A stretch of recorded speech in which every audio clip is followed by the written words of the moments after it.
यही ज्ञानी और अज्ञानी में यही होता है विद्वता। पढ़ लिया, रट लिया, यह तो दूसरों के लिए पराजित करने के लिए। शास्त्र का सार तत्व क्या है, शास्त्र के सार को जान गए तो फिर अज्ञानी ज्ञानी होता है। जो शास्त्र के सार को ना जाने तो फिर ज्ञानी मूढ़ होता है। शास्त्र, इसलिए कबीर कहते शास्त्र में ही अर्थ है, अर्थ में अनर्थ। शास्त्र में अर्थ है, वेद कुरान में अर्थ है, उस अर्थ का अनर्थ, अर्थ का अनर्थ निकालते हो आप सब। जब आप सब अर्थ का अनर्थ निकालते हो तभी तो ये इतनी संख्याएं बढ़ गया है, जिसको आप धर्मात्माओं की संख्या कहते हो, ये लोभियों की संख्या बन गया। अत्याचार का तूफान है। जब शास्त्र के अर्थ जब निकालोगे तो फिर अनर्थ का शब्द को हटाओगे, जो सही में जो कबीर ने निकाला शास्त्र का अर्थ, तब तो ठीक। जो उस विद्वान ने निकाला शास्त्र का अर्थ, यानी आप सिर्फ कंठस्थ कर लिए, दूसरे को दिखाना चाहते। किस लिए बने विद्वान? किस लिए बने? परमात्मा के लिए नहीं, इनको दिखाने के लिए। ज्ञानी किस लिए बने? संसार से मुक्त होने के लिए, संसार से छूटने के लिए। ज्ञान में अस्तित्व हुए संसार छूटा। विद्वान बने, संसार लगा, तो शास्त्र का अर्थ तो नहीं आया। इसलिए शास्त्र विद्वान पैदा कर सकता है, ज्ञानी नहीं।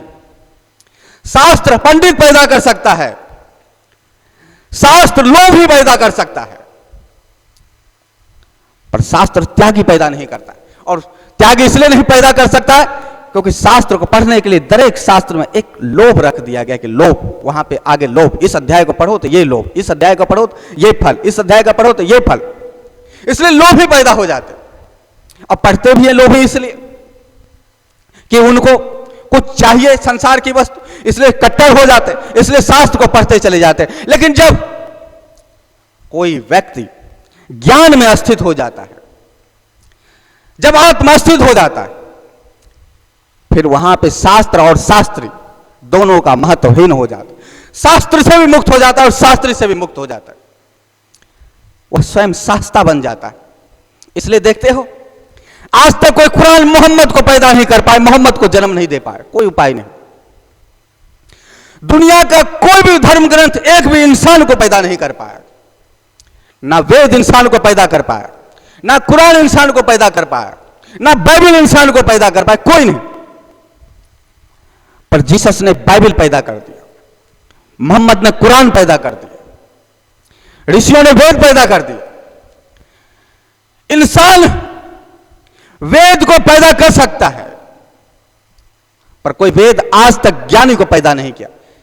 इस पृथ्वी पर किसी ऐसे व्यक्ति को नहीं कह सकते, ऐसे ज्ञानी के विषय में नहीं कहा जा सकता जिसको वेद ने पैदा किया हो, जिसको कुरान ने पैदा किया हो, जिसको बाइबल ने पैदा किया हो। ये लोभियों को पैदा करते हैं, ये लालचियों को पैदा करते हैं। इनसे अशांति फैलता है, इससे अराजकता फैलता है, इससे मानवता खतरे में आता है, इससे इंसानियत डूब जाता है। इनका धर्म प्रॉपर्टी की तरह हो जाता है। कुरान इनकी बपोती होती है, वेद इनकी बपोती होती है, बाइबल इनकी बपोती होती है, इनके बाप के प्रॉपर्टी की तरह होता। किसी की प्रॉपर्टी के ऊपर कोई दूसरा हाथ नहीं देख सकता, दूसरा कोई आंखें नहीं लगा सकता, नहीं, वो उसका है, वो उसका है। तुम्हें यदि धार्मिक होना है कुरान के हिसाब से तो तुम्हें मुसलमान बनना होगा, यानी तुमने धर्म नहीं परिवर्तन किया, तुमने जाति परिवर्तन किया। जैसे कोई ब्राह्मण जाति परिवर्तन करके शूद्र बन जाए, कोई शूद्र जाति परिवर्तन करके ब्राह्मण बन जाए, एक उदाहरण, ऐसा कोई करते नहीं। हाँ, लेकिन ऐसा कोई उपाय नहीं है। ब्राह्मण कभी शूद्र बनने को राजी नहीं, क्योंकि वो अपने से छोटा समझते। शूद्र ब्राह्मण बनने को राजी हो जाते, लेकिन फिर ब्राह्मण वाले उनको हटा देते।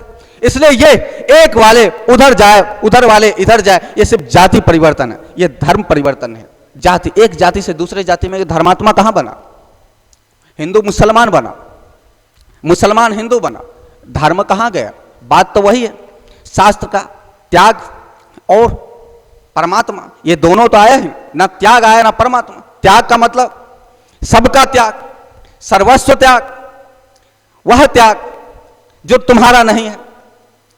और परमात्मा का मतलब, हां, जब सब नाशवान है, जब सबको त्याग ही कर दिया, फिर जो बचता है, जो सार है, वह परमात्मा। जो सार में है वह ब्रह्म स्थित हो गया, वो ज्ञान अस्थित हो गया, वह मोक्ष को प्राप्त कर चुका है, वह मुक्त हो चुका है, वह जन्नत में है, वह स्वर्ग में है, वह आनंद में, वह पूर्ण। इसलिए इनको छोड़ना पड़ता है, इसलिए इनसे मुक्त होना पड़ता है। और मुक्त नहीं तो ज्ञान प्राप्ति के बाद सहज ही मुक्त हो जाता है, क्योंकि जब ज्ञान को उपलब्ध हो जाता है फिर शास्त्र समझ में आ जाता है। ओह ये बात, हाँ हम तो कुछ और समझ रहे थे, हम तो कहां कहां फंसे हुए थे, हम तो धर्म ग्रंथ को पढ़ के और ना जाने कहां कहां भटकाव में आ गए। पहले समझते थे परमात्मा है, अब धर्म ग्रंथ को पढ़ने लगे तो परमात्मा है नहीं, कई परमात्मा। इसलिए देखोगे जब आदमी धर्म की तरफ बढ़ता है तो उसको लगता है कोई भगवान होता हो, लेकिन जब धर्म ग्रंथ को पढ़ने लग जाता है फिर बात आ जाती हजारों परमात्मा है, बहुत परमात्मा। फिर हजारों परमात्मा में एक जिस प्रकार से कहते हैं लोग ये मेरा देश वह तेरा देश, उसी प्रकार से फिर उस परमात्मा में हो गया ये मेरा भगवान वो तेरा भगवान, यानी मेरा अल्लाह तेरा राम, हाँ मेरा गॉड, इस प्रकार का हो गया, एक देश की तरह, एक सीमाओं की तरह। इसलिए मूढ़ता में, हाँ इसलिए अज्ञानता में शास्त्र को कंठस्थ करने वाला, कुरान को कंठस्थ करने वाला वह यह बात तो करेगा, लेकिन ज्ञानी के सामने वेद कुरान बाइबिल महत्व ठीक उतना ही रखता है। यावानर्थ उदपाने सर्वतः संप्लुतोद के तावान सर्वेषु वेदेषु ब्राह्मणस्य विजानता।